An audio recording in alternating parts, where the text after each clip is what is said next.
une activité pour la poésie des avant-gardes.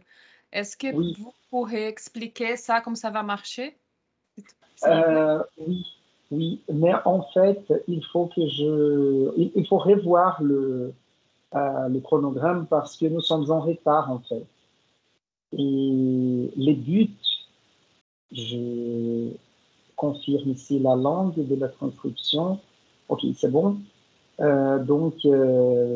Bonjour à tous et à toutes. Nous sommes le 22 février pour ce cours de panorama de la littérature française. Et pour la question de Patrice, en fait, je vais vous proposer une question. Je n'ai pas pensé en fait à l'activité. Effectivement, j'ai une idée de l'activité que je vais faire. Et peut-être je pense que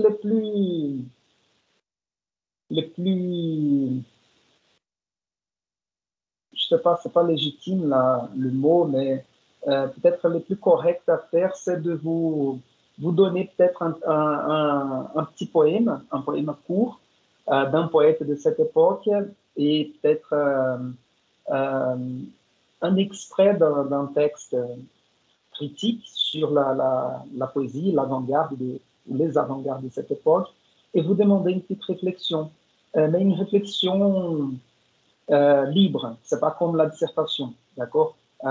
Comme un examen, juste une question et vous répondez. Je sais pas, je vais vous demander 250 mots, ça fait 5 lignes, 10 lignes plus ou moins, une petite réflexion comme celle-là. Et en fait, pour vous proposer cette activité, il faut avoir terminé ou avoir moi, j'aimerais avoir terminé le surréalisme, qui est en fait la dernière avant-garde qu'on va voir. Et là, aujourd'hui, je pensais en fait à faire euh, seulement le dadaïsme aujourd'hui pour que ça ne soit pas trop lourd, parce que j'ai essayé de faire le dernier cours, l'esprit nouveau et le dadaïsme, je n'ai pas réussi. Et je n'aimerais pas avoir un cours et demi sur le surréalisme.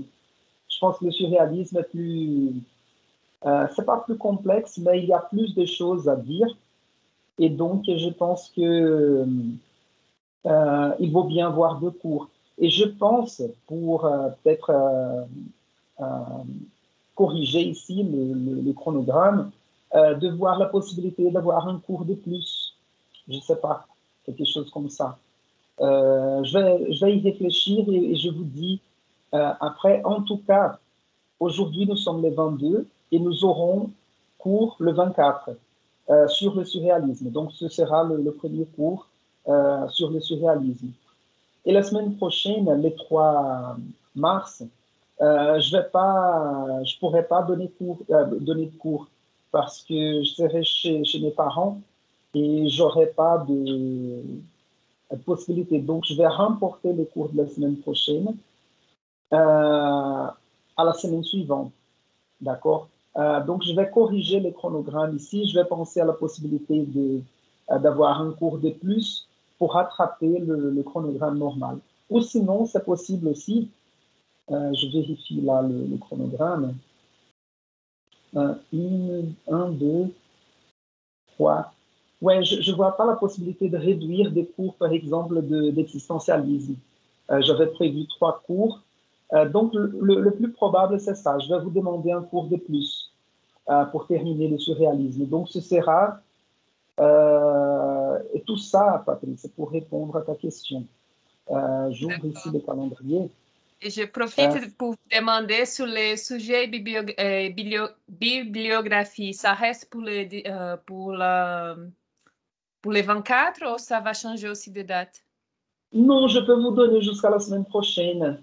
Comme on n'aura pas cours la semaine prochaine et ce sera le férié du carnaval, j'espère que vous n'allez pas fêter ça avec plusieurs personnes en raison de la pandémie.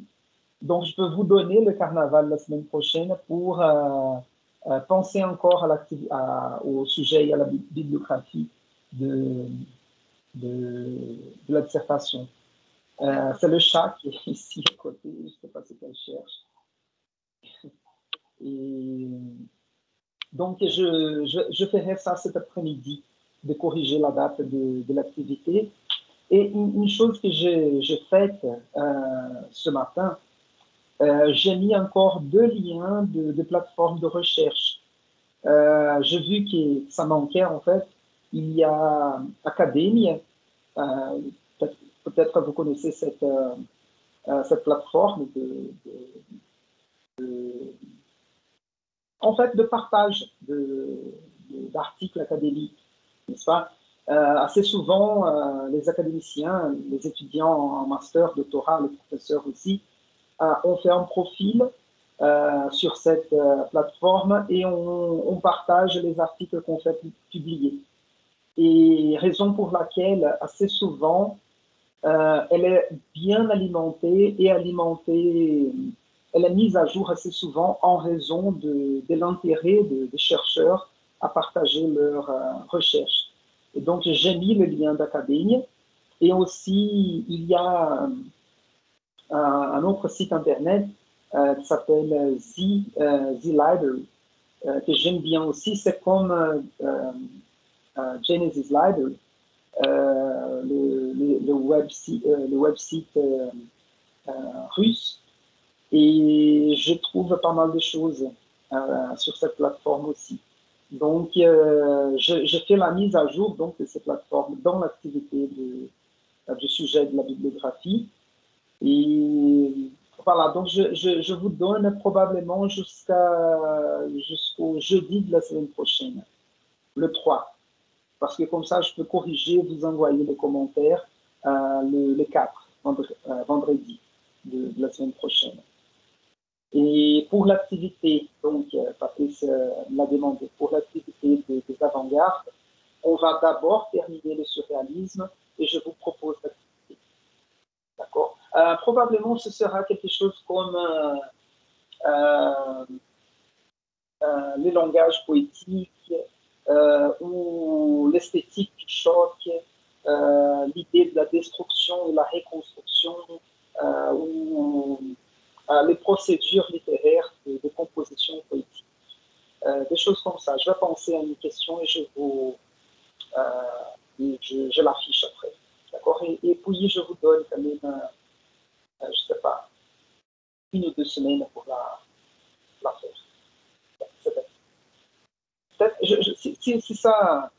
si j'arrive à le faire, je le fais cet après-midi ou cette semaine, et donc vous aurez genre 2 semaines pour la faire.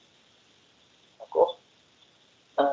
Donc, voilà, l'enregistrement est déjà démarré, et on entre dans le vif du sujet aujourd'hui, qui est le dadaïsme.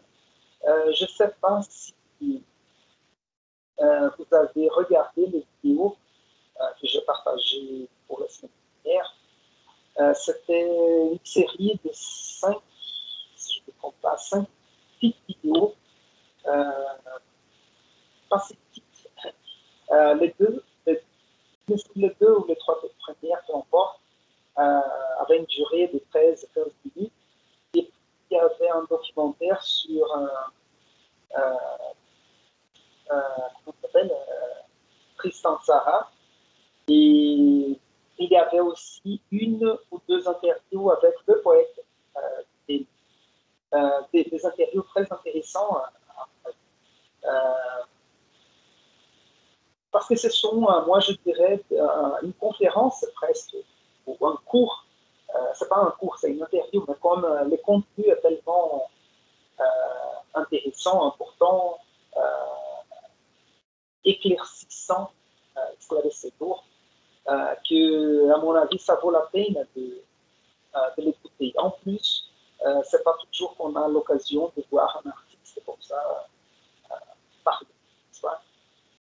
Donc, merci pour ce genre de matériel. Donc, si vous n'avez pas encore regardé des cours vidéo partagés, faites-le. Je pense que ça vaut la peine et ça va complémenter les cours d'aujourd'hui. Donc, ici, vous avez en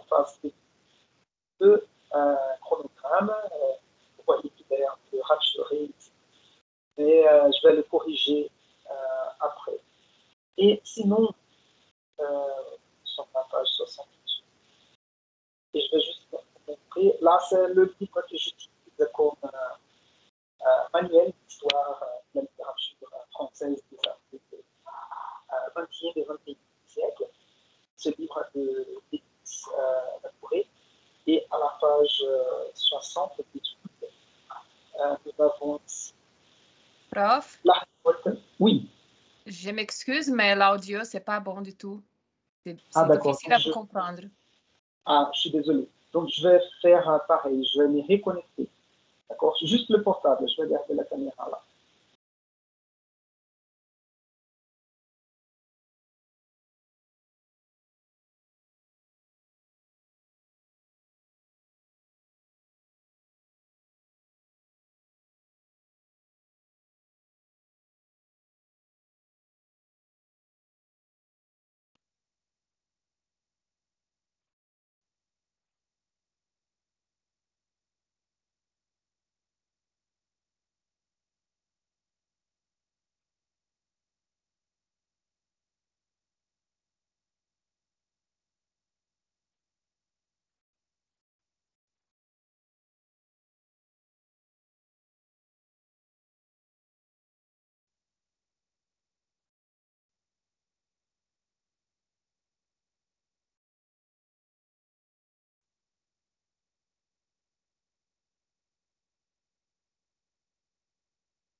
On vous écoute pas. Pas du tout.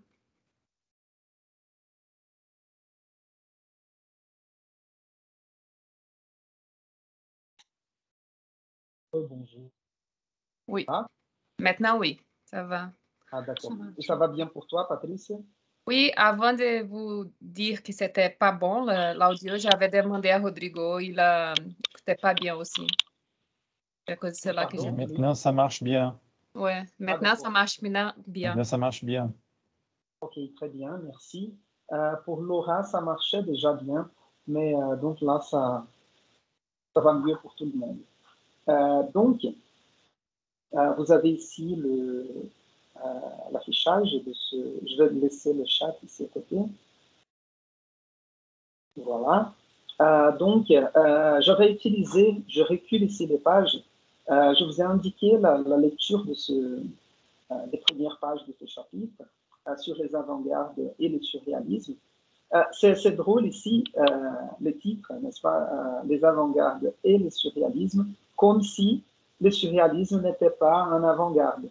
Mais en fait, c'est peut-être l'avant-garde le plus important. Donc ici, il y a cette première section sur l'esprit nouveau. Si vous voulez, je vous invite à jeter un coup d'œil. Et je vais utiliser le petit extrait sur la révolte d'Ada ici. Comme vous allez voir, c'est 2 pages, n'est-ce pas?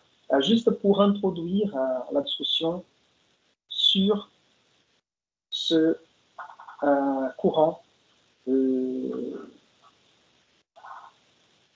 C'est avant-garde, c'est pas un courant, c'est plutôt un avant-garde. Et donc, le titre, comme le dit ici, la révolte d'Ada, on va voir comment. Je vais faire rapidement un rappel de ce que nous avons déjà vu jusqu'à présent. Donc, tout d'abord, c'était le futurisme qui avait ses goûts de la vitesse, de la violence, etc. Donc, je ne vais pas refaire la présentation du futurisme, juste un rappel. Puis, on avait vu l'esprit nouveau d'Apollinaire, et je vous ai montré comment Apollinaire, en fait, il dialogue avec la tradition. Il cherche la nouveauté poétique, la nouveauté littéraire, sans perdre la connexion avec la tradition. Ce qui était, on va dire, cette idée du futuriste de Marinetti de destruction des bibliothèques, de toute institution faisant référence ou ayant un contact avec la tradition, comme l'école, l'université, la critique, les musées, les bibliothèques, etc. Il fallait tout détruire pour faire du nouveau. n'est-ce pas? Et ce n'est pas pour faire à nouveau, mais não é fazer de novo, mais faire du nouveau comme fazer au novo, n'est-ce pas? Mais ce que je voudrais garder ici, c'est l'idée que dans le futurisme, il y avait déjà cette idée de la violence et de la destruction de tout ce qui est lié au passé. Et puis, pour l'esprit nouveau d'Apollinaire, c'était déjà un pas derrière, un recul, pour dire que non, il faut proposer quelque chose de nouveau, mais sans perdre la connexion avec le passé. N'est-ce pas? Par contre, et encore une fois, le futurisme, on va dire qu'il est né en Italie et il s'est diffusé, il s'est répandu un peu partout au monde. Je ne vais pas dire en Europe parce qu'il est arrivé un peu partout au monde. L'esprit nouveau, ça vient avec Apollinaire, qui a une origine italienne et polonaise, mais le mouvement de l'esprit nouveau se fait en France, surtout à Paris. Le dadaïsme, c'est un mouvement qui va naître en Suisse, à Zurich, en 1916, donc c'est pendant la Première Guerre mondiale. Il y a un côté de cette avant-garde qui est une réponse une réponse à la guerre même, n'est-ce pas? Et vous allez voir, je vais vous montrer ça, comment c'est un truc qui est drôle ici, qui vient à l'esprit. Quand quelque chose n'a pas de sens, assez souvent on dit en portugais, nossa, foi surreal, n'est-ce pas? Ou, je sais pas, nossa, surreal ce qui est acontecendo. Comme si il n'y avait pas, comme si ça n'avait pas de sens. Par contre, on verra que dans le surréalisme, il y a une logique. La logique du rêve, la logique de l'inconscient, etc. Par contre, le mouvement dadaïste, c'est le mouvement par excellence du non-sens. D'accord? C'est vraiment le mouvement qui cherche à détruire les institutions, les règles d'art de manière générale, y compris, c'est-à-dire incluse l'essence. Donc, un des objectifs, c'est par exemple la possibilité de faire des textes, des poèmes n'ayant pas de sens, qui n'ont pas de sens. Je vais vous montrer ça, certains textes, certains poèmes de Tristan Tzara, pour vous montrer. Et même le poème que je vous ai suggéré, la lecture, recette de poèmes dadaïstes, c'est une recette pour faire un poème non-sens complet. Et le chat, il est là.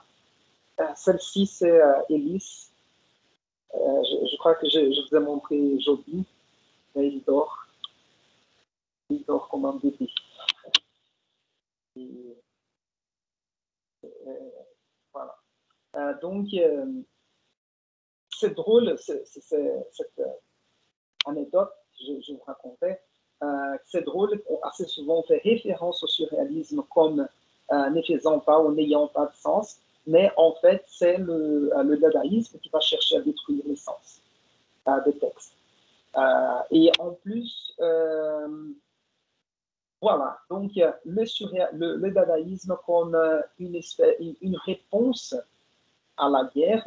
Et pourquoi cette réponse nihiliste? Pourquoi cette réponse de la destruction du sens et des institutions?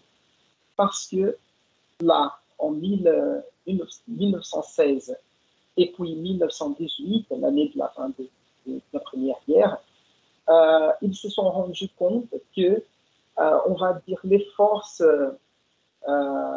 rationnelles nous ont menés à la guerre. On a utilisé la raison pour produire une machine de guerre, pour produire des armes pour tuer les gens. Et comme vous savez, la Première Guerre mondiale a été par rapport au nombre de décès, de morts, c'était incroyable. Et puis, il y a la Deuxième Guerre mondiale qui a dépassé le nombre de morts de la Première Guerre mondiale. Mais la Première Guerre mondiale a été, à l'époque, le record de la quantité de morts dans une guerre, n'est-ce pas? Et c'est une guerre qui a duré 4 ans avec toute une nouvelle industrie de la guerre, n'est-ce pas? Avec les mitrailleuses, avec les chars, les tanks, les avions, etc. Donc, et les tranchées aussi, trinchées, n'est-ce pas? Donc, on va voir dans ce mouvement cette réponse contre la rationalité qui nous a menés vers la guerre, vers la destruction humaine, n'est-ce pas? Donc, voilà, je vais lire des extraits ici. Donc, la révolte Dada, le mouvement Dada est fondé à Zurich en février 1916. Et c'était un groupe d'artistes de différentes nationalités, comme Hugo Ball, Tristan Tzara, qui était roumain. Ça, c'est intéressant. J'avais déjà commenté dans des cours précédents comment Paris, à cette époque, était le siège de l'art, le siège international de l'art, la siège de l'art. C'était où les artistes allaient pour vivre, pour rencontrer d'autres artistes. Donc, c'était un endroit où un environnement culturel, artistique, intellectuel assez puissant. N'est-ce pas? Et ça va continuer encore un peu. Donc, Hans Hart et Richard Husenbeck, celui-là, je ne le connais pas. Hugo Ball, je mets son nom ici en rouge, parce que c'est à lui le premier manifeste du dadaïsme, celui de 1916. D'accord? Et celui de 1918, c'est Tristan Tzara. D'accord? Donc, les mots. Est-ce que je vais vous poser cette question. Est-ce que vous connaissez les mots dada en français? Pendant que vous pensiez à la réponse, je parlais de Paris et c'était ce siège, cet environnement de rencontres artistiques, intellectuelles, culturelles. Et ce qui est intéressant, c'est que les Français, la langue française à cette époque, était cette langue, je ne sais pas si on dit ça en français, langue franche, lingua franca, c'est-à-dire la langue d'échange, comme l'anglais l'est aujourd'hui. Parce que vous voyez, Picasso vivait à Paris, il parlait français aussi, il était espagnol, mais il parlait français. Vous voyez, Tristan Tzara était roumain, mais l'interview qu'il donne, il donne en français, il parle très bien français, il écrit en français, la plupart de ses textes. Qui d'autre? Apollinaire, qui venait d'Italie, Marinetti, du futurisme aussi. Vous voyez un peu après le théâtre de l'absurde, comme celui qui a écrit En attendant Godot, comment ça s'appelle? Tout d'abord, Eugène Ionesco, aussi du théâtre de l'absurde, était romain aussi, et en Roumanie. L'autre, c'est, comment ça s'appelle? C'était irlandais. Je cherche ici.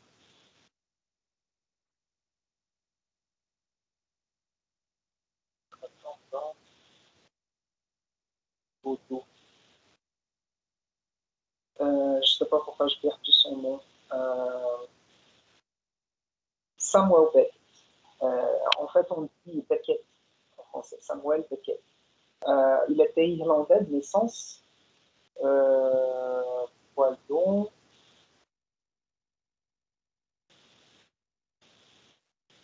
Je vérifie ici parce que si je ne me trompe pas, il est irlandais de naissance. Et il écrit en français la plupart de ce texte. Ou il est d'origine irlandaise, si je ne me trompe pas.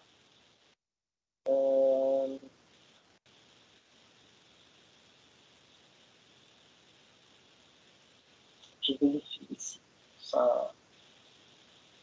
Oui, voilà. Il est né à Dublin, ou Dublin, pardon. Comment on dit bien en français, Dublin. Dublin. Donc Beckett était irlandais de naissance, mais il part en France et il écrit en français. Par exemple, en attendant Godot, mais il a aussi d'autres pièces de théâtre et aussi des romans écrits en français aussi.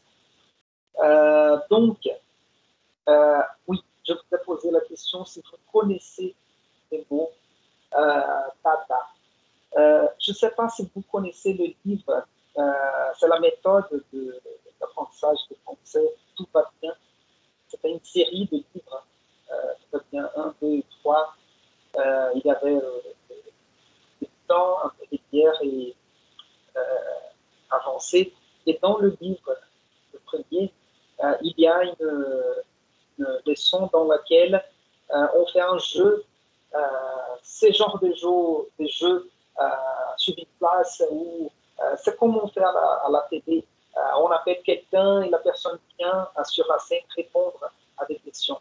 Et on demande, vous venez d'où, etc., qu'est-ce que vous faites de la vie, et la personne participe à une activité pouvant avoir un cadeau offert.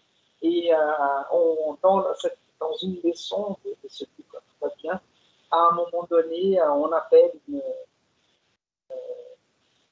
dame pour participer à l'activité et elle dit d'où elle vient, la région de la France, etc. Et elle dit mon dada, c'est les mots fléchés. Les mots fléchés, palabras cruzadas.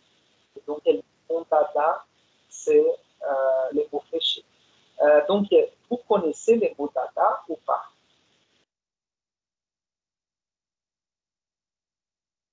Vous avez déjà entendu parler dans un autre contexte que celui du dadaïsme de l'avant-garde. Oui. Non, je ne me souviens. Oui. Dans ce cas, dans le contexte de cette leçon de panorama, dada, c'est un mot, un vieux mot pour dire genre minha mania, meu vício, quelque chose comme ça. Mais par exemple, le dictionnaire que j'ai ici, dada, c'est cheval, c'est genre de cheval en bois, tipo de cavalinho de madeira, de criança. Et voyons ici, je vois dans un autre dictionnaire, Centre national de recherche visuelle, parce qu'il est très complet. Et évidemment qu'aujourd'hui, les dictionnaires apportent l'idée de dada relatif à l'avant-garde. Donc, par exemple, tout d'abord, cheval, le petit Pierre ouvrit la boîte, et dit le temps, etc. Et dada, etc. Adada, l'expression adada, à califourchon. Califourchon, c'est quand on est monté sur quelque chose comme ça. Donc, il y a adada comme s'il faut aussi à cavalo ou montado. Deuxième sens, c'est déjà un sens métaphorique, sujet favori, idée ou occupation à laquelle on revient sans cesse. C'est le contexte de la leçon du tout va bien. Mon dada, c'est des mots fléchés. Et puis, il y a une deuxième entrée ici, évidemment, sur les mouvements artistiques. Donc, l'idée, en fait, de choisir, comme vous voyez dans le texte ici, les mots dada choisis au hasard dans un dictionnaire a un aspect puéril et dérisoire qui convient à l'intention affichée. Quelle était l'intention affichée? Rejeter les conventions de l'art et de la littérature au profit de l'acte de révolte, du geste destructeur et du renversement des valeurs. Donc, Tristan Tzara explique dans une des deux interviews que je voudrais, dont les liens je partageais avec vous, il dit qu'en fait, il y a une légende autour du choix du mot, comme si il avait ouvert le dictionnaire et il dit c'est ces mots-là qui va donner les noms au mouvement. Mais en fait, il a dit non, ça a été choisi. Ils ont pris les mots dada exactement parce que c'est un mot issu, retiré de l'univers des enfants. Donc ça fait à ce côté dérisoire, ou ridicule, ou risible, enfantin, infantile, etc. Et l'intention du mouvement, comme je disais, c'était rejeter les conventions de l'art. Par exemple, vous voyez que l'art a toujours été marqué par l'idée de l'originalité. Donc l'artiste, c'est un créateur, crée de nouveaux objets. Et puis on voit avec Marcel Duchamp, à cette époque, la création des ready-made, de ces objets déjà faits. Et en fait, il va retirer un objet qui existe déjà, qui ne sait pas lui qui l'a créé, qui l'a projeté, qui l'a produit, et le met dans une galerie ou dans un musée. N'est-ce pas? Donc, l'idée, c'est de mettre en question l'institution artistique. N'est-ce pas? Donc, rejeter les conventions de l'art. On va trouver de nouvelles règles pour l'art. De l'art et de la littérature, au profit de l'acte de révolte. L'acte de révolte concernant le dadaïsme, dans une des vidéos que j'ai partagées avec vous, il y a des images en vidéo des performances qu'il faisait au Café Voltaire à Zurich à cette époque. Et c'est très intéressant de voir parce que l'acte poétique dépasse le texte et il devient performance. Ça, c'est quelque chose d'intéressant. C'est peut-être les moments de l'histoire de l'art où on introduit la performance.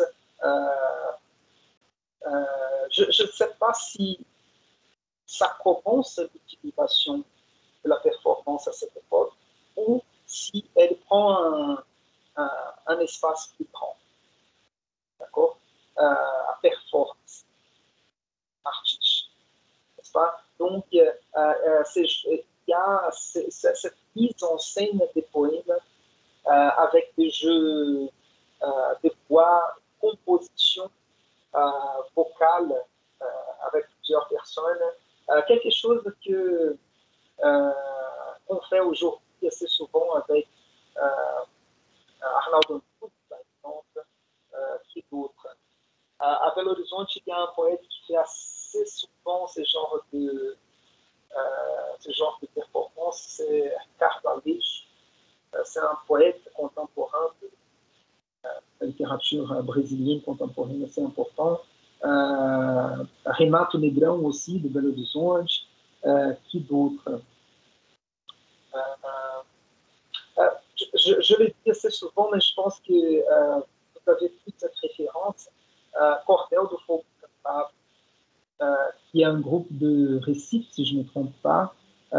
C'est pas exactement la même chose, mais il fait ce genre de performance poétique, n'est-ce pas? Mais plutôt il y a un texte plus traditionnel, le cas des lignes de Cordel do Fogo Encantado. Peut-être le meilleur exemple, c'est Arnaldo Antunes, qui fait vraiment la performance, elle est poétique aussi. Par exemple, il y a un livre d'Arnaldo Antunes dans lesquels il a un texte qui s'appelle Apenas pensa. Et en fait, le texte du poème, c'est la superposition de ces deux mots, apenas pensa. Et il fait un enregistrement sonore dans lequel il répète continuellement les deux mots, apenas pensa, et finalement, on ne sait plus où commence un mot et ça continue l'autre. Apenas pensa, et il répète de telle façon que ça mélange en fait les deux mots. C'est très intéressant, à mon avis. Donc, on va marquer ici ce acte de révolte à partir de ces mises en scène, ces performances artistiques dans le café Voltaire qui vont choquer la société de Zurich à cette époque et ils vont se faire même huer, vaillard, n'est-ce pas? Il me semble qu'ils sont agressés à un moment donné avec des tomates ou des choses comme ça parce que c'était choquant, c'était étrange pour l'époque. Et donc le geste destructeur, comme je vous ai dit, par rapport à l'institution littéraire, par rapport aux règles d'art, par rapport au sens, comme je vous ai dit, et du renversement des valeurs, cette idée de changer les valeurs des et donc, l'esprit dadaïste est composé de négation et subversion. Et je dis en rouge, en jaune ici, un courant critique et nihiliste. Critique parce qu'il va critiquer les institutions établies, de l'art, de la société, etc. Et nihiliste parce que l'idée du nihilisme, c'est cette destruction totale sans la construction de quelque chose ensuite. N'est-ce pas? Nihilisme ici, c'est synonyme de destruction. N'est-ce pas? De perte de repères, des références, etc. À la page suivante.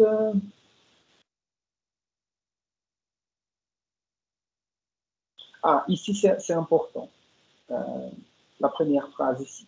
Le monde littéraire est la première cible de provocation qui ne s'accompagne d'aucun projet créateur. C'est ça peut-être cette idée de la destruction. Donc, on va détruire le vers, on va détruire les poèmes, on va détruire la littérature comme on la connaît. Par contre, on n'a pas un projet à remplacer. Donc, le projet, c'est la destruction. Et ici, il y a cette phrase de Tzara, l'action dadaïste est par nature subversive. Il y a un grand travail destructif, négatif à accomplir. Ce sont les mots de Tzara. Donc, un travail destructif et négatif à réaliser. N'est-ce pas? Et puis, nous avons ici, je le dis rapidement, la naissance et le succès de Dada correspond à un moment historique bien précis, les ruines de la Grande Guerre, signe la faillite de la raison occidentale et de l'art humaniste. Donc, avec cette révolte et cette destruction, ils mettent en question les valeurs humanistes. Pour dire que oui, on défendait les valeurs humanistes et où nous sommes arrivés. À la guerre et à l'assassinat de plusieurs personnes. Donc, les littératures nationales n'ont nullement fait obstacle au choc sanglant des nationalistes européens. Au contraire, elles l'ont parfois favorisé, comme le futurisme qui était un courant un peu plus nationaliste. Les dégoûts dadaïstes, jusqu'au dadaïste, je vais mettre en rouge. Ouais. C'est déjà en rouge. Dégoût dadaïste se comprend comme une réaction à ce désastre. Le recours à la dérision, ici, une espèce de ironie, ridicule, c'est ça, c'est ridicule. Le recours à la dérision, à la provocation, ne fait que renvoyer la civilisation bourgeoise sûre de ses savoirs et de ses valeurs à ses propres inconséquences. En plus,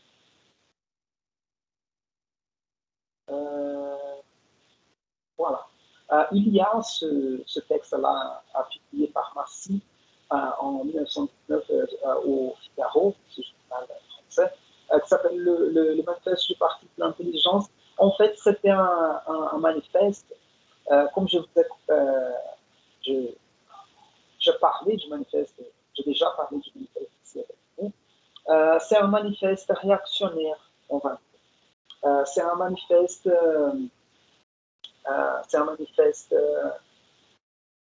réactionnaire dans le sens où il va défendre la tradition, la vieille façon de faire l'art contre la nouveauté des avant-gardes, n'est-ce pas?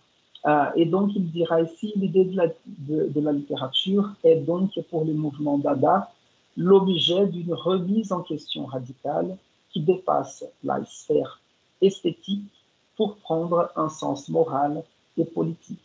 En fait, cette idée-là, l'idée de littérature du mouvement Dada remet de façon radicale en question la littérature et dépasse les sphères esthétiques pour prendre un sens moral et politique. Moi, je dirais que cette révolte, peut-être vous avez déjà entendu, pour faire un parallèle avec le moment actuel, sûrement vous avez entendu quelqu'un dire par rapport à la crise actuelle qu'on vit, la crise des valeurs, la crise politique, etc., la phrase suivante en portugais.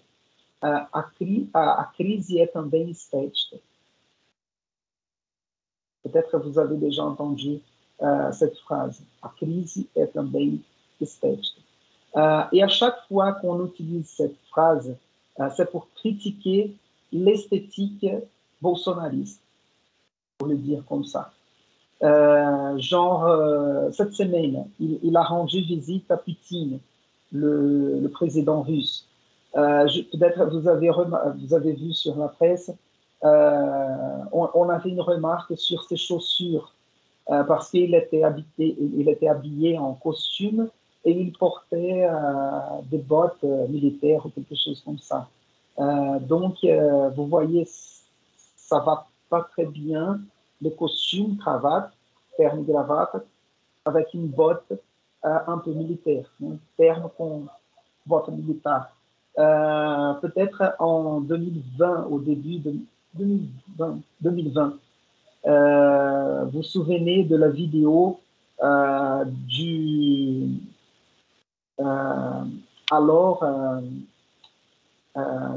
secrétaire de la culture, Ricardo Alvim, qui a été, on a découvert des traces ou des références nazies dans la vidéo qu'il a faite. Peut-être vous vous souvenez de cette situation. Donc, ils ont reproduit une esthétique nazie maintenant. Donc, vous voyez pourquoi j'utilise cet exemple. C'est pour faire un parallèle avec cette idée que, assez souvent, l'esthétique,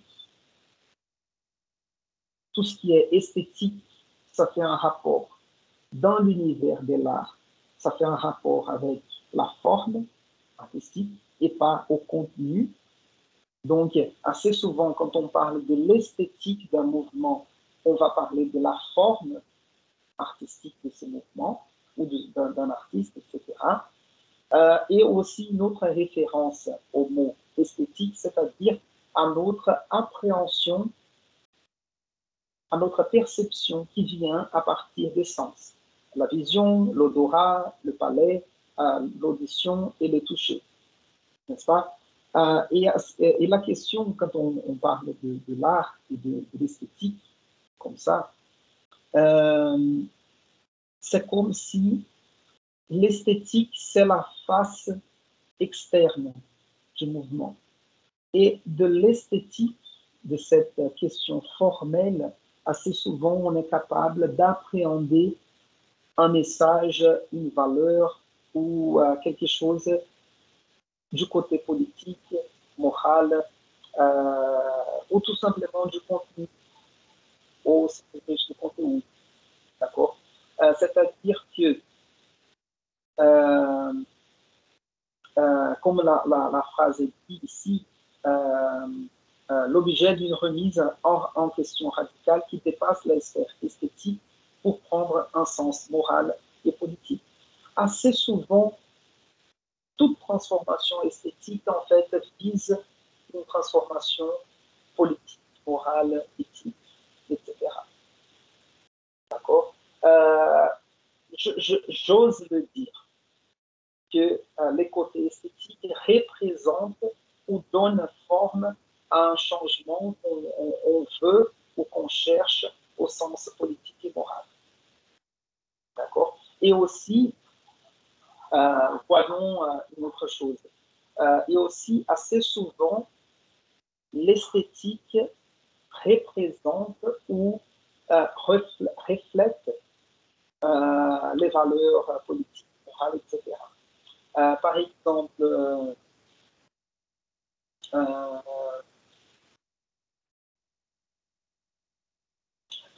un exemple qui me vient à l'esprit. C'est très bien de penser à la beauté féminine et voir comment ça change le standard de beauté féminine selon les années et comment en fait un nouveau standard de beauté féminine représente ou reflète une façon de penser. N'est-ce pas? Pensez par exemple à la mode de cette époque-là, des années 10-20 en Europe, quand on a introduit les pantalons pour les femmes. Parce que jusqu'à cette époque-là, en fait, les femmes s'étaient en jupe, robe, etc. Et c'est en raison du fait que les femmes sont allées travailler dans les industries parce que leur mari faisait la guerre ou ils étaient décédés dans la guerre, c'était plus pratique de travailler en mettant un pantalon et des chemises à manches courtes, par exemple. N'est-ce pas? Et vous voyez, j'ai déjà entendu cette histoire, peut-être vous aussi, on dit que les femmes ont commencé à s'épiler les aisselles, les axiles, à cette époque parce que les uniformes dans les usines laissaient découvert les aisselles. Et à cette époque-là, au début du XXe siècle, les poils, en fait, c'est très sexualisé. Donc, on a commencé à enlever ou à épiler les aisselles pour ne pas sexualiser l'exposition de poils, des aisselles, par exemple. Et vous voyez que ensuite, s'épiler les aisselles, ça devient un standard de beauté, n'est-ce pas? Donc, ça c'est juste un exemple, ça c'est un récit qu'on raconte, par exemple, par rapport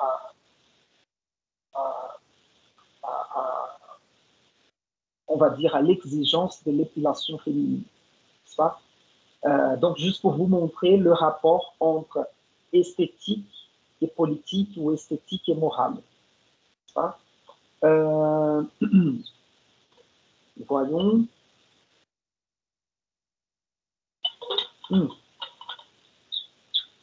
Et ici, en jaune, les types de textes écrits par les dadaïstes. Donc, les écrits dadaïstes réalisent cet objectif en prenant forme d'anti-manifestes, des poèmes hétéroclites, c'est-à-dire des poèmes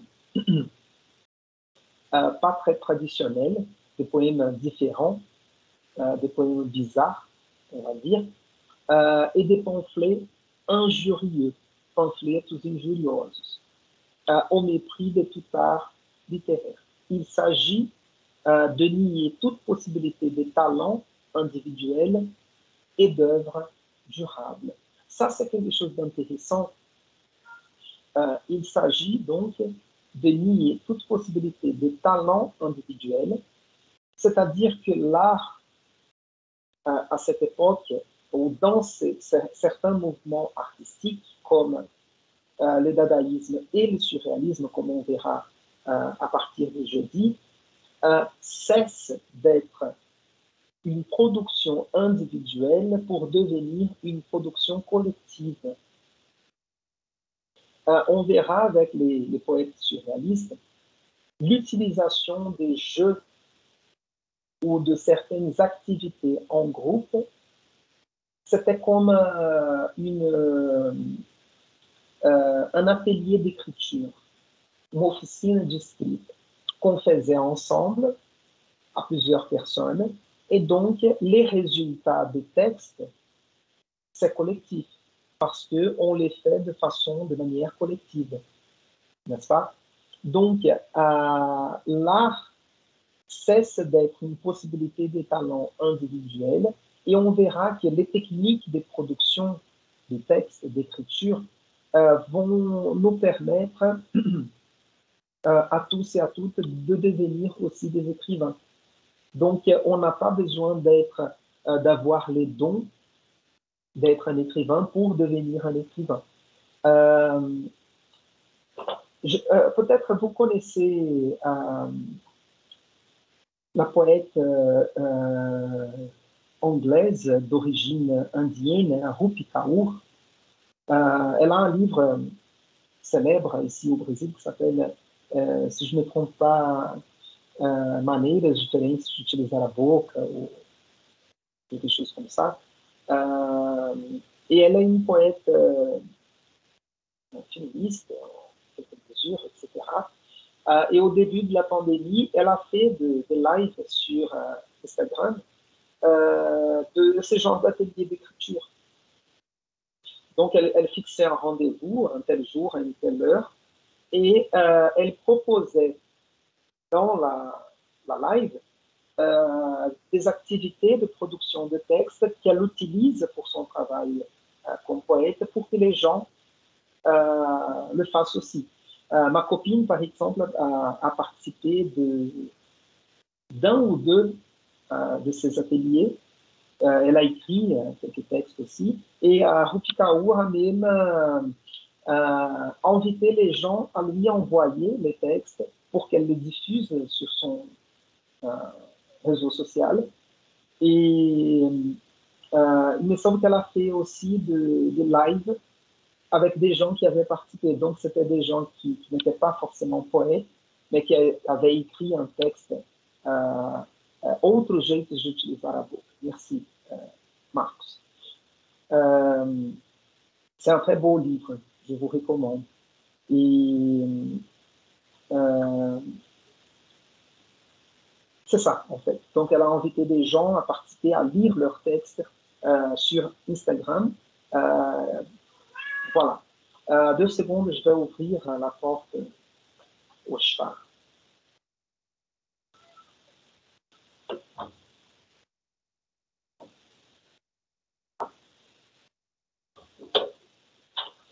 Voilà. Et voilà. Donc, ça, c'est pour expliquer comment, dans ces genres de mouvements, le dadaïsme et le surréalisme, je vais vous raconter dans les cours sur le surréalisme la pluralité d'activités possibles dans les ateliers d'écriture. Et c'était dans un des premiers cours, je ne sais pas si c'était Marc ou quelqu'un d'autre qui m'avait posé une question sur les mouvements Loulipo. Et Loulipo, en plus, c'est le mouvement qui a potentialisé des jeux des jeux dans les ateliers d'écriture littéraire. Os jogos das oficinas de escrita literária. D'accord? Et ça, c'est bien variable. C'est, par exemple, je peux vous donner une dizaine de mots et vous demander écrivez un texte en utilisant ces mots-là. C'est une possibilité. Une possibilité de jeu, c'est aussi donc comment vous décrivez l'amour. Juste un exemple. Ah, l'amour, c'est l'affection, c'est le partage, c'est l'autre, la rencontre avec l'autre, etc. Donc, vous allez écrire tout ce qui définit l'amour selon vous. Et une fois vous ayant listé tout ça, je vous dis donc maintenant écrivez un texte sur ce qui est l'amour pour vous sans utiliser toutes ces expressions-là. Donc, vous devez chercher d'autres manières pour exprimer ce qui est l'amour. Donc, on retire toutes ces expressions et vous devez trouver d'autres possibilités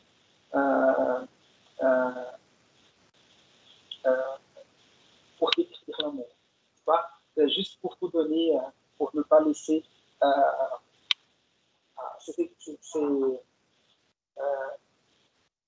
ces techniques d'écriture sans vous laisser dans l'abstrait concernant ce genre de techniques d'écriture créative. Si vous voulez, si ça vous intéresse, cherchez sur Internet techniques d'écriture créative. Texte, gestion créative, vous allez trouver pas mal d'exercices à faire. Si vous voulez devenir poète, écrivain, écrivain. Et sinon, pour terminer ici, il s'agit de nier toute possibilité de talent individuel et d'œuvres durables. Vous voyez que est-ce que vous, une question que je vous pose, est-ce que vous avez déjà assisté ou regardé ou participé à une performance artistique? Est-ce que vous connaissez ce genre de manifestation artistique en France?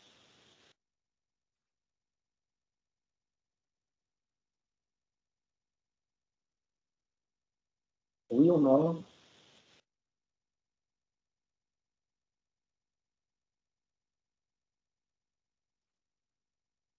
Non? Personne? Je vais boire de l'eau. Rodrigo, oui. Oui, Rodrigo, tu as déjà fait une performance artistique, tu as déjà assisté à une performance artistique. Oui, oui, j'ai déjà vu. Et oui, je connais bien le genre, si je peux dire, si je parlais de genre. Oui. En fait, il y a toute une théorie là-dessus, mais l'idée de la performance, c'est un événement qui a lieu quelque part et qu'il finit ensuite. Donc, l'idée de la performance, c'est un événement qui aura lieu dans un moment précis, dans un endroit précis, et puis ça se termine là. La performance ne laisse pas une œuvre d'art. La performance, c'est l'événement, c'est le moment dans lequel ça se passe, c'est cette manifestation artistique. Donc, par exemple, le théâtre. D'accord, nous avons la pièce de théâtre mise en scène dans le théâtre. Par contre, il y a le texte qui reste quand même. C'est à partir d'un texte théâtral que nous avons la mise en scène. Mais la mise en scène du théâtre, elle a un côté performatif aussi. N'est-ce pas? La chanson, c'est pareil. Le concert, c'est une espèce de performance. On dit assez souvent les cours qu'on donne, comme maintenant ici, il a un côté performatif. Pas? Parce que je performe pendant, mais je ne vous laisse pas une œuvre durable. Par exemple, le peintre, il aura son travail et puis il y aura la peinture durable. Par exemple, la Joconde, elle est dans les Louvres depuis des années. Elle a été peinte par Leonardo da Vinci des siècles avant. Donc, elle a une durabilité. Une sculpture, c'est pareil. Le livre, on les reproduit ensuite, mais nous avons le texte qui reste. La performance, par contre, c'est ça. C'est quelque chose qui a une durabilité finie. C'est un événement qu'on fait, par exemple, dans la rue, quelque chose comme ça, sans trop de contexte. Non. Et donc, ces groupes autour du dadaïsme, surtout dans le Café Voltaire, autour des années 1916, par exemple, le Charles rentré, je ne sais pas où c'était d'accord. Ils vont explorer cette possibilité artistique. Pas de faire 2 secondes, je vais voir un peu Charles.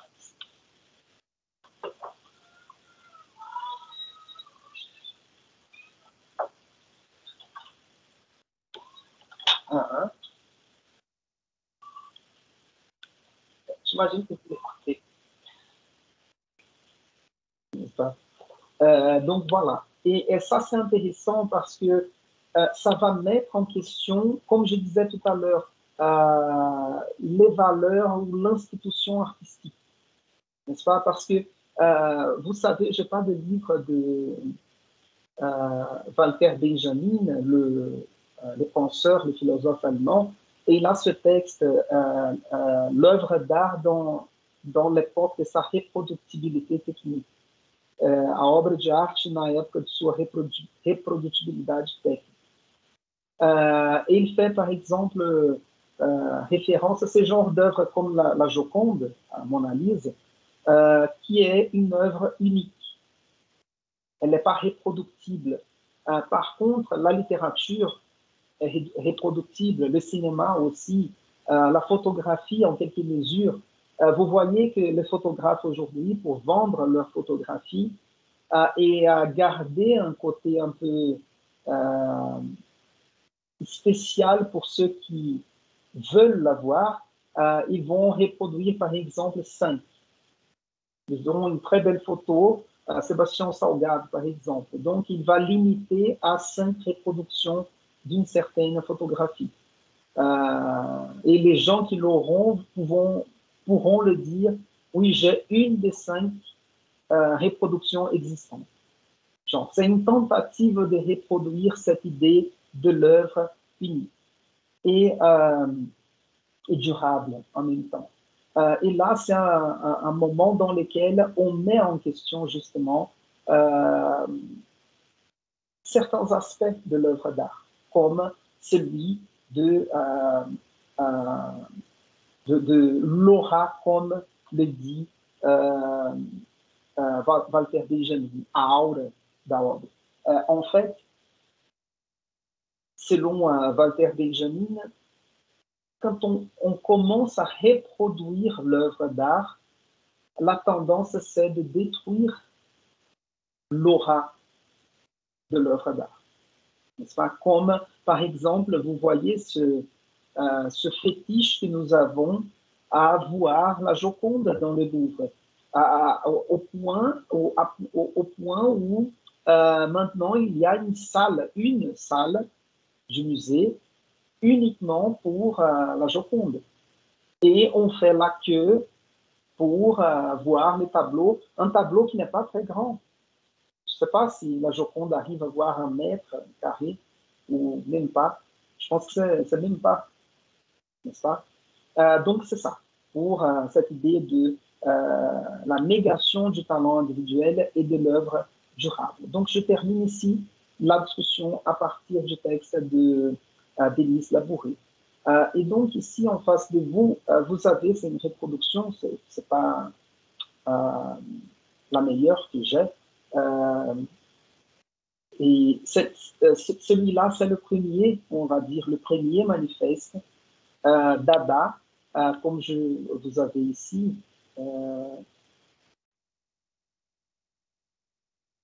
Voilà, écrit par Hugo Ball. N'est-ce pas? Voilà, je zoome. Et vous voyez la photo ici, c'était les habits, les costumes vêtus par, je ne sais pas si c'est Tristan Tzara ou Hugo Ball, qui était habillé avec cette espèce d'équipement en carton, vous voyez. Et donc, c'était lors de cette soirée Dada au 14 juillet 1916 au Cabaret Voltaire, et on publie tout d'abord ce premier, et on fait la lecture de ce premier manifeste Dada. Et donc, j'ai quelques extraits à lire avec vous. Je vais essayer de soutenir encore.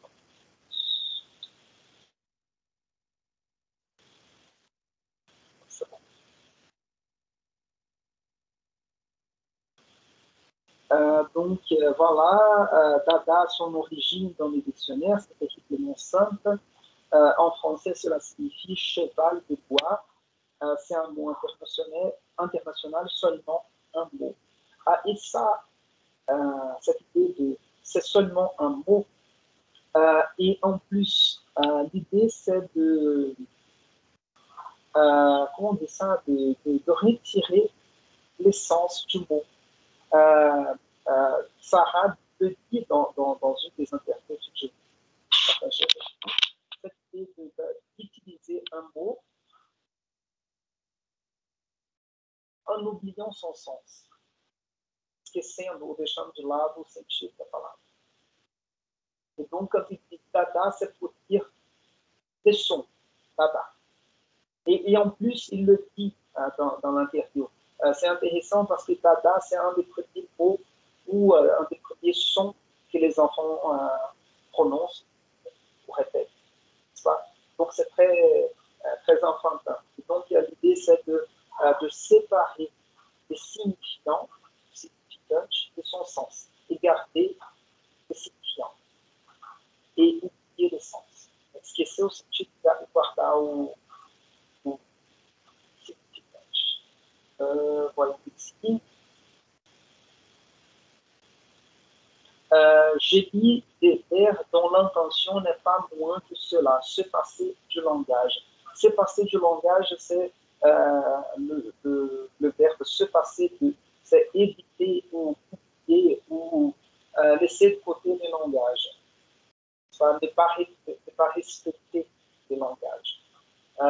Et puis, en bas, on peut très bien voir comment se créent les langages articulés. Je laisse tout simplement tomber des sons. Des mots surgissent, des épaules des mots, des jambes, des bras, des mains, des mots, au, etc. Donc, ici, c'est le début, le commencement d'un mouvement important dans la poésie du XXe siècle, qui est cette séparation du signifiant, c'est-à-dire le côté concret du texte, et du côté sémantique, du côté du sens du texte, du poème, du langage.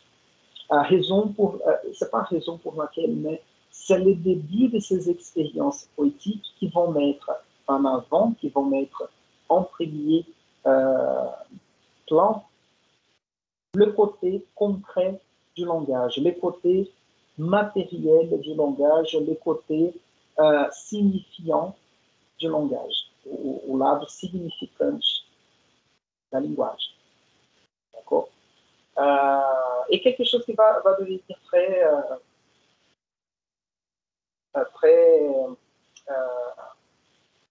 populaire ici au Brésil avec la poésie concrète, après. Et puis, je vais donner l'exemple d'Arnaud Danton qui va faire ça aussi assez souvent dans son travail politique. Donc ça, c'était le premier manifeste kabbaliste. Il n'est pas très intéressant, donc je passe vite par ce manifeste et je vais venir ici dans le manifeste Dada de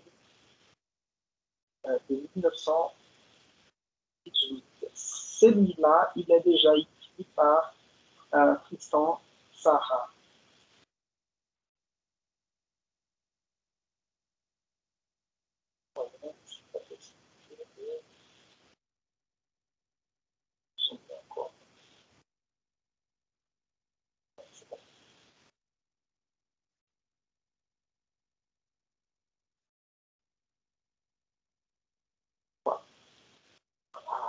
Voilà, Manifeste Dada, ça c'est un livre,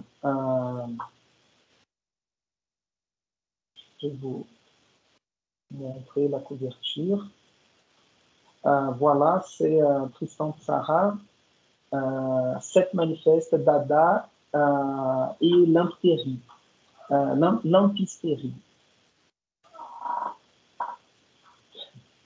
Je vais voir ce reste sur mes jambes. Et donc, c'était page 14, le manifeste que je cherche. Ou peut-être, avant d'entrer dans le manifeste, je vais lire le poème avec vous.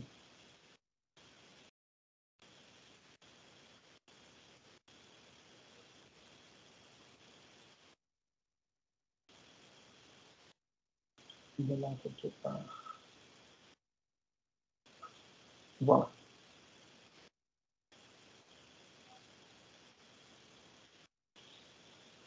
Elle ne sait pas ce qu'elle veut.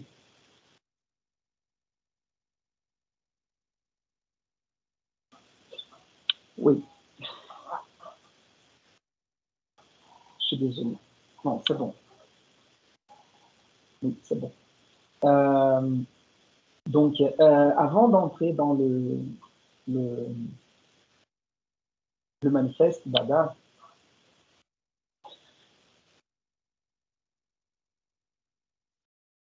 ouais, aujourd'hui, son but, c'est de déranger les cours. On veut marcher sur l'ordinateur et puis elle va terminer la réunion. Donc, ce poème-là. Qu'est-ce qui arrive? Oh.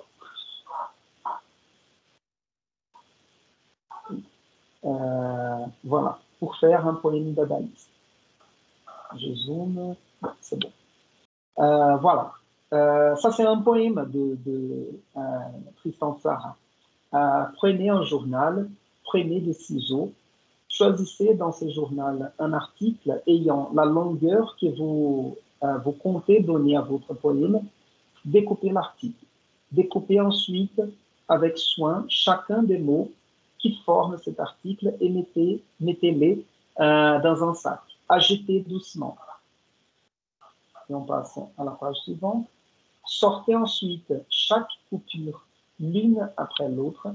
Copiez consciencieusement dans l'ordre où elles sont quittées, dans l'ordre où elles ont quitté le sac.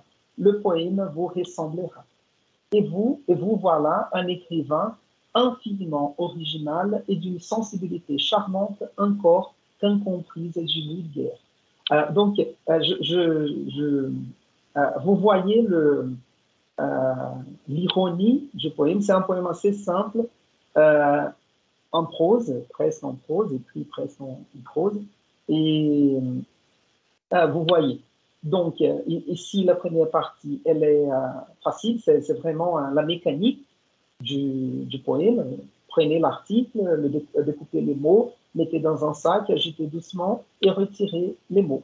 Et puis, la deuxième partie, nous avons donc ici, sortez ensuite chaque coupure l'une après l'autre, copiez consciencieusement dans l'ordre où elles ont quitté le sac. Le poème vous ressemblera. Et la dernière partie ici, et vous voilà un écrivain infiniment original et d'une sensibilité charmante, encore qu'incomprise du vulgaire. En fait, vous voyez la dernière phrase, elle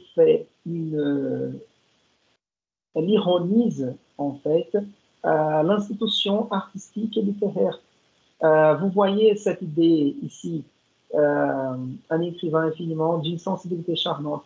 Et parfois, quand on voit des critiques d'art, par exemple, dans une galerie, quand ils font un commentaire sur une exposition, ils disent des choses genre, oui, ça c'est l'expression parfaite de la contemporanéité. C'est l'homme d'aujourd'hui qui cherche à se rencontrer dans un monde perdu des réseaux sociaux, et je ne sais pas quoi.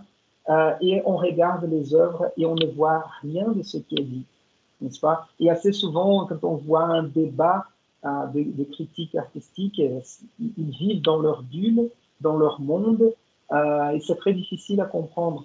Ou parfois, par exemple, moi, j'ai une grande expérience avec la danse contemporaine, parce que j'étais danseur dans le passé. Et assez souvent, quand on allait au théâtre ou dans un studio de danse, à voir un spectacle de danse contemporaine, c'était drôle parce qu'on lisait les dépliants avec toute la poétique, toutes les idées utilisées pour la composition du spectacle. Et puis on regardait le spectacle et on ne voyait pas la même chose.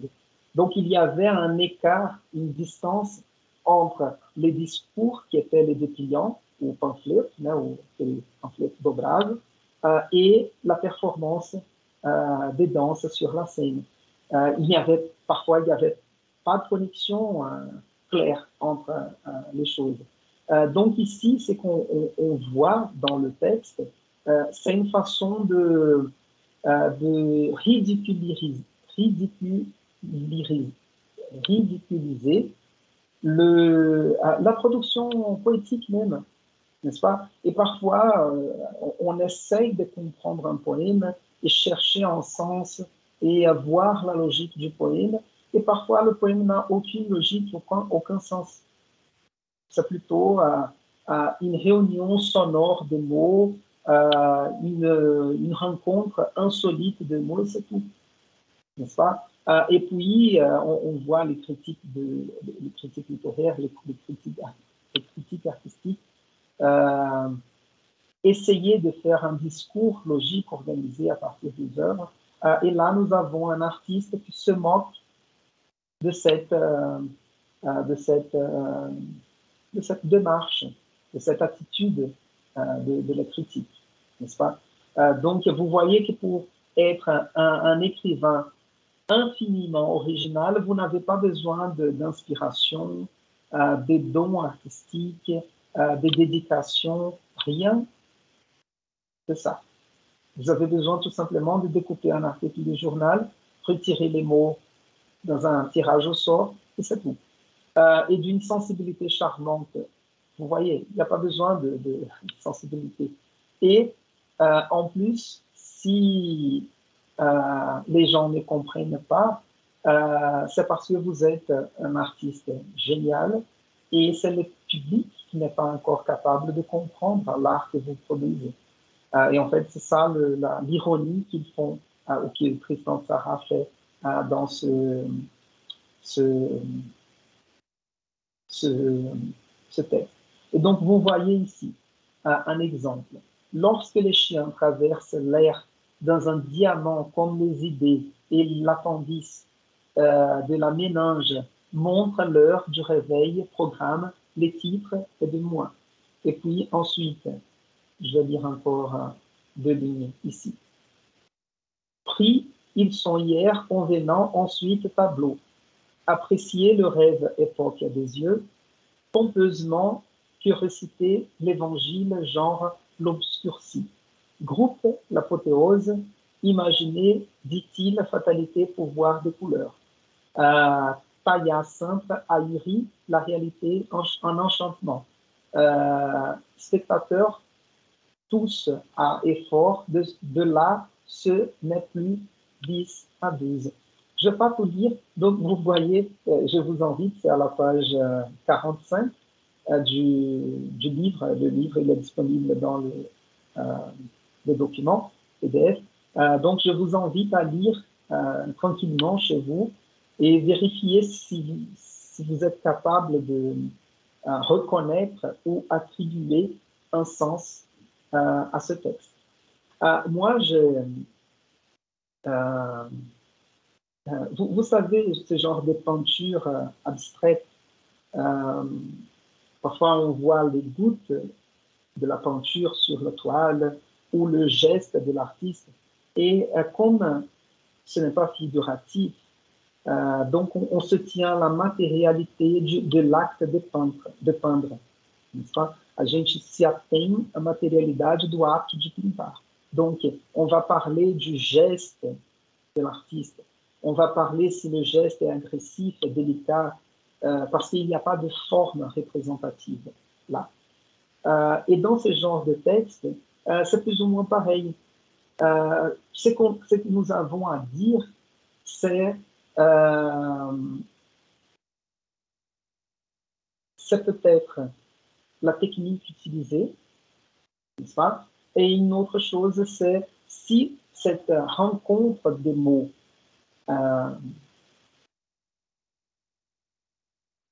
par hasard, on va dire comme ça, ou selon le hasard, si ça va donner une bonne sonorité ou pas, n'est-ce pas? Par exemple, moi, ici, vous voyez qu'il y a même une presque rime. Pris ils sont hier, convenant ensuite tableau. Appréciez le rêve, époque des yeux. Vous voyez tableau et des yeux. Il y a ici une espèce de rime et peut-être c'est ça. N'est-ce pas?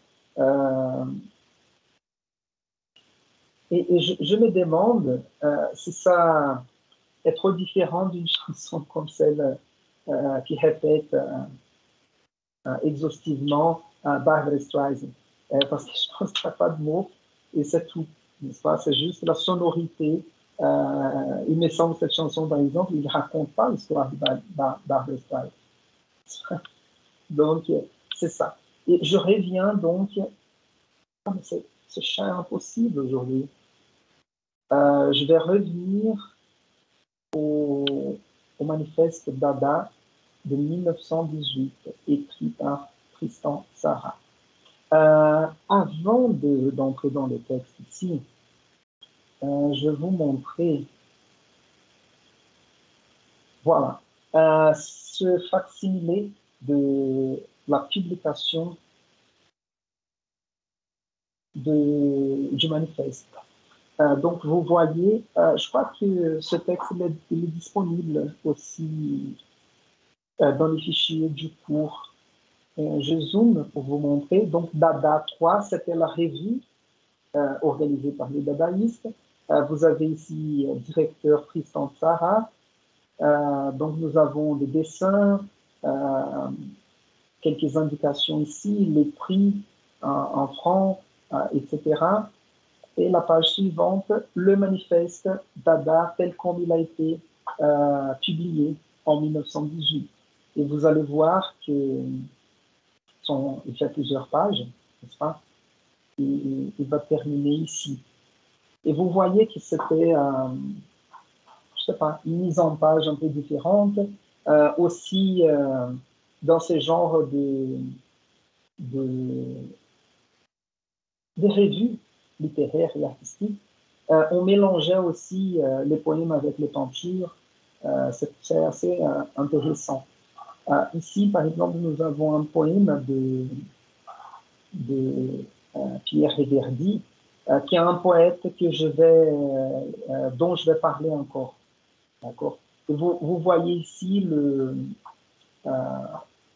travail de la mise en page aussi du poème et d'autres textes. Vous voyez comment ils explorent la mise en page, n'est-ce pas, de façon un peu plus artistique. Vous voyez qu'on change le sens du texte, la direction du texte, et toujours mélanger ici les dessins avec les textes. Donc, voilà. Et ça, c'était donc la revue. Et ça, c'est intéressant parce que vous avez remarqué que la plupart des textes était en français. Celui-là, il est déjà en allemand. Celui-ci, en français. Ah, ici, c'est très intéressant. Vous voyez sur Guillaume Apollinaire, la mort de Guillaume Apollinaire.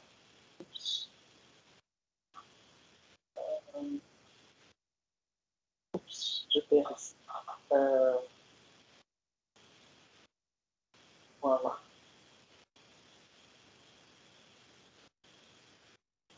Non, je suis désolé, j'ai coupé ma présentation parce qu'il y avait une barre qui dérangeait là. Donc voilà le texte. Je zoome.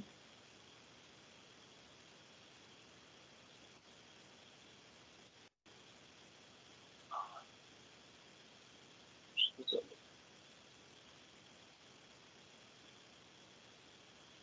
Voilà. Donc, vous voyez ici un crayon bleu, poème à trois voix simultanées. Donc, c'était un poème pour être lu dans une performance artistique à trois voix simultanées. Donc, 13 voix simultanées. Et vous voyez le texte ici. Dans une des vidéos que j'ai partagées avec vous, il y a un extrait de ce genre de performance avec des chanteuses lyriques. C'était très intéressant à voir. Et donc, vous voyez les poèmes. Il fait beau dans mon cœur, et si c'est presque comment on dit ça en français, comment on dit ça dans la musique classique, la partition musicale. Donc, genre, il fait beau dans mon cœur, ou je ne sais pas comment on va faire ça. Et puis, ce cinéma de ma pensée que je tourne en plein air. Ici, vous voyez, c'est presque le poème de Auguste Campos. Je ne sais pas si vous connaissez ce poème. Il s'appelle, je ne sais pas si c'est cité, et il commence dès l'eau et il rajoute la racine du mot vitesse, quelque chose comme ça, dans plusieurs langues, et puis il termine avec cité. Donc c'était vélocité, quelque chose comme ça. Je vais voir si j'en trouve, et je partage avec toi. Donc c'était juste pour vous montrer comment, à partir, on fait d'un poème une partition musicale pour dans la performance sur la scène. Donc, ça, c'était juste pour vous montrer le texte, le dépliant ou la revue Dada. Et ici, vous avez déjà un texte en allemand. Vous voyez, et ça montre un peu le côté international du mouvement, n'est-ce pas, qui représente un peu la Suisse, n'est-ce pas, italienne. On parle le roman, le romanche, l'allemand, le français, l'italien.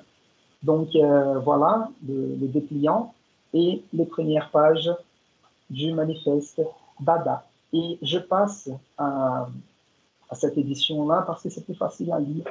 La qualité est meilleure, sûrement. Donc, le manifeste Dada.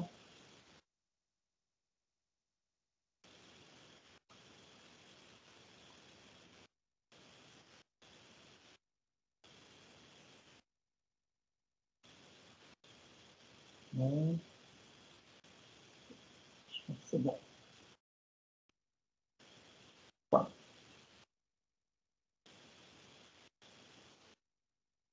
Voilà. Donc, ça commence comme ça.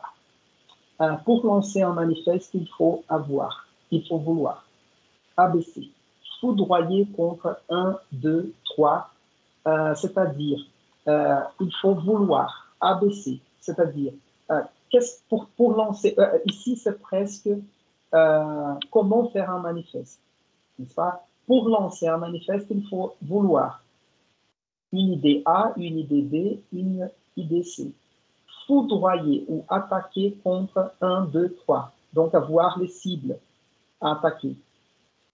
S'énerver et aiguiser les ailes pour conquérir et répandre des petits et des grands A, B, C, signer, crier, jurer, arranger la prose sous une forme d'évidence absolue, irréfutable, prouver son non plus ultra et soutenir que la nouveauté ressemble à la vie comme la dernière apparition d'une cocotte prouve l'essentiel de Dieu.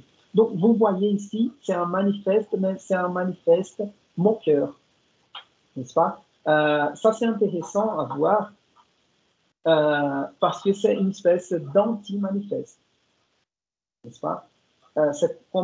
Il commence pour nous dire ce qu'il faut faire pour faire un manifeste. C'est comme si, comme s'il ne prenait pas au sérieux l'idée du manifeste. Toutes les idées du manifeste que je vous ai présentées tout d'abord, au début du cours du semestre, l'idée de l'esthétique du choc, avoir une idée, penser l'histoire de l'art ou de la littérature comme un avant et un après, c'est comment faire l'art ou la poésie après. Je vous ai montré le manifeste technique du futurisme, dans lequel il y avait presque une recette de ce qu'il fallait utiliser dans le langage poétique et ce qu'il ne fallait pas utiliser. Et donc ici, nous avons une espèce de moquerie du zombari contre le manifeste. Et puis, il dira ici, et n'oublions pas, revenons au principe du dadaïsme, c'est la destruction avant tout, c'est l'esthétique nihiliste. N'est-ce pas? Donc, il dira ici, j'écris un manifeste et je ne veux rien. Je dis pourtant certaines choses et je suis par principe contre les manifestes, comme je suis aussi contre les principes. Donc, c'est presque la chanson de Capital Initial, contre todos et contre ninguém. C'est ça, c'est contre tout et tous. Marc, tu veux dire quelque chose? Não, je me rappelei la chanson aussi do Titãs, eu não gosto de padre, não gosto de madre, não gosto de frei, não gosto de bispo, não tenho, aquele não gosto de nada, né? Aquela do Capital, e lá no outro de Cine Brasilia, eu não pago água, eu não pago luz, eu não pago telefone, eu não pago nada, se você quer saber.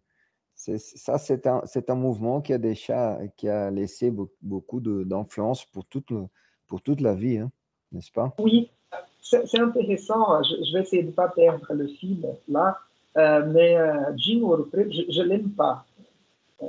On part de cette idée. Moi, j'aime bien les gens urbains. J'écoute assez souvent depuis que je suis venu vivre à Brasilia. Et j'écoutais quand j'étais petit, mais Capital Initial, moi, j'aime pas du tout. Et j'aime pas Jim Orupré non plus. Et chercher ces interviews, et à plusieurs reprises, várias vezes, il parle du mouvement punk des années 80.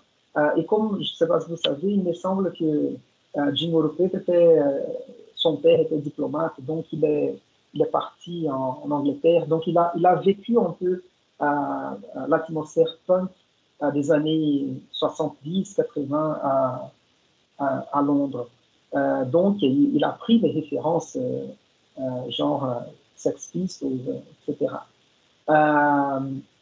Et puis il arrive ici avec cette esthétique, avec ce discours du punk, mais lui, il est tout moins punk, n'est-ce pas? Mais par contre, cette esthétique du punk, elle est très proche du dadaïsme, parce que le punk, il a un côté anarchiste, et c'est ça en fait l'idée du dada. N'est-ce pas? C'est un anarchisme complet, c'est-à-dire l'abolition de toute hiérarchie, de toute institution. Vous voyez que les anarchistes, par exemple, ils ne sont pas contre le capitalisme ou contre le socialisme, ils sont contre l'État. Toute forme de domination ou de répression, ils sont contre, n'est-ce pas? Donc, c'est un nihilisme par rapport à l'État. Moi, je pourrais dire comme ça. Donc, ici, nous avons un côté punk de la littérature, ou punk avant la lettre, parce que ça n'existait pas à cette époque. Mais c'est une ligne intéressante à tracer du dadaïsme. Et puis, en quelque mesure, dans les années 50, surtout aux États-Unis, avec la génération beatnik, celle qui va donner les hippies, Lighthouse Hips, n'est-ce pas? Et puis, dans les années, fin des années 70, début des années 80, les punks, qui reprennent cette idée de l'anarchisme, n'est-ce pas? Et par exemple, souvenez-vous, il y avait quelque chose comme ça dans la musique punk.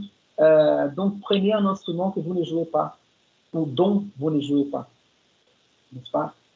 Et c'est ça, en fait, on va faire de la musique avec des instruments qu'on ne sait pas jouer, dont on ne sait pas jouer. C'est un peu ça, l'idée. Donc, j'ai écrit un manifeste et je ne veux rien. J'ai dit pourtant certaines choses et je suis par principe contre les manifestes, je suis aussi contre les principes. J'ai écrit ce manifeste pour montrer qu'on peut faire des actions opposées ensemble dans une seule fraîche respiration. Je suis contre l'action pour la continuelle contradiction, pour l'affirmation aussi, pardon, je ne suis ni pour ni contre et je n'explique pas car j'ai le bon sens. Eu não sou nem por nem contra e eu não explico porque esse carro aqui é mais pois, não por quê, né? Pois eu odeio o bom senso, n'est-ce pas? En parlant de bon senso, de chanson, tem uma música interessante da Adriana Calcanhoto que ela fala contra o bom senso também, que é bem interessante. Je vais chercher, je vais partager avec vous. Et puis, Dada ne signifie rien. Donc, je vous invite à lire le manifeste complet. Et voyons ici, ainsi naquit Dada, naquit du verbe naître, le passé simple, d'un besoin d'indépendance et de défiance envers la communauté. Uma necessidade de independência e de desconfiança com a comunidade. Ceux qui appartiennent à nous gardent leur liberté. Nous ne reconnaissons aucune théorie. Nous avons assez des académies cubistes et futuristes, laboratoires d'idées formelles. Fait-on-la pour gagner de l'argent et caresser les gentils bourgeois? A gente faz arte para ganhar dinheiro e para acariciar gentis burgueses? Voyons encore. Et je passe au dernier paragraphe du manifeste.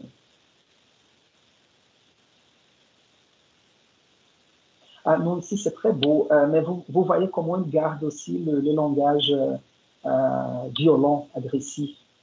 Nous déchirons, vent furieux, le linge des nuages et des prières, et préparons les grands spectacles du désastre, l'incendie, la décomposition. Nós rasgamos, aqui entre vírgula, vento furioso, le linge seria tipo a roupa de cama, né? Das nuvens e das orações, e preparamos o grande espetáculo do desastre, o incêndio, a decomposição. C'est bien fort, je pense. Dada est l'enseigne de l'abstraction. La réclame et les affaires sont aussi des éléments politiques. Et la dernière partie, pour terminer. On y arrive. Voilà. Les dégoûts dadaïstes. Ça, c'est la partie finale. Je vais pas tout lire, mais juste, c'est la dernière partie du, du manifeste. Donc, des goûts dadaïstes, hein, ou des gosses dadaïstes. Tout produit du dégoût susceptible de devenir une négation de la famille est dada. Protestation, donc vous voyez, la famille, c'est une institution sociale, ils sont contre. Protestation au point de tout son être en action destructive, dada. Et vous voyez comment à chaque fois qu'on fait référence au mot dada, le mot est utilisé avec une police différente. Soit italique, en gros, on change la police, etc. Connaissance de tous les moyens rejetés jusqu'à présent par le sexe pudique, du compromis commode et de la politesse, dada. Abolition de la logique, danse des impuissants de la créação, abolição da lógica e dança dos impotentes da criação, dada. Você não precisa ser fértil, né, na criação. Se for impotente, né, que não consegue ser fértil no quesito criação, você também é dada. De toute hiérarchie et équation sociale installée pour les valeurs par nos valets. Dada, chaque objet, tous les objets, les sentiments et les obscurités, les apparitions et les chocs précis des lignes parallèles sont des moyens pour le combat. Dada. Abolition de la mémoire. Dada. Abolition de l'archéologie. Dada. Abolition des prophètes. Dada. Abolition du futur. Dada. Et je termine là. Ça, c'est intéressant parce que le futurisme, pensez à c'était comme je vous ai montré le texte de Antoine Compagnon, la religion du futur, cette illusion de voir dans le futur les progrès. Ici, nous avons le dada comme abolition, demandant l'abolition de la mémoire, de l'archéologie et aussi l'abolition du futur. Et en fait, l'idée pour conclure ici, l'idée de la performance, elle abolit le passé, c'est-à-dire le contexte, n'est-ce pas, parce que la performance artistique, elle n'a pas de contexte, donc elle n'a pas de passé, et elle n'a pas de futur parce qu'elle ne laisse pas de traces. Mais ela não deixa rastros, traços. Donc, il n'y a pas de futur pour la performance. Donc, est-ce que vous avez des questions à me poser ou c'est bon pour aujourd'hui? C'est bon pour moi. Mais c'est très intéressant. Moi, je pense que le dada, c'est très intéressant. Mais vous allez voir que je vais reprendre cette idée jeudi. Ils vont rapidement trouver une limite dans leurs idées. Et le surréalisme va venir comme une suite. Donc, il y a une certaine connexion entre le surréalisme et le dadaïsme. Donc, le surréalisme, c'est presque le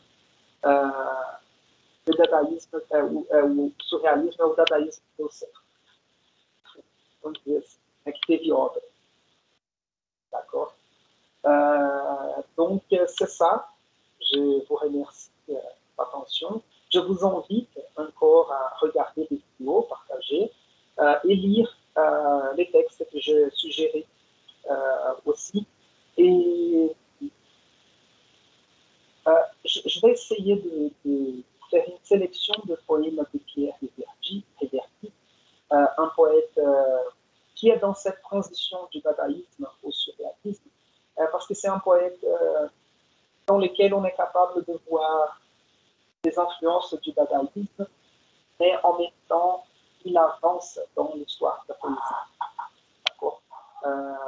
C'est ça. Pour je reprends Pierre Reverdy et on entre dans le surréalisme.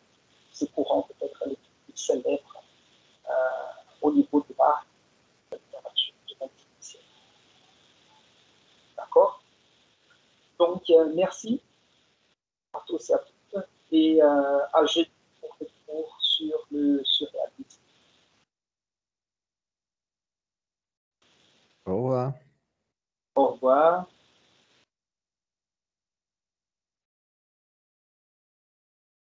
Au revoir.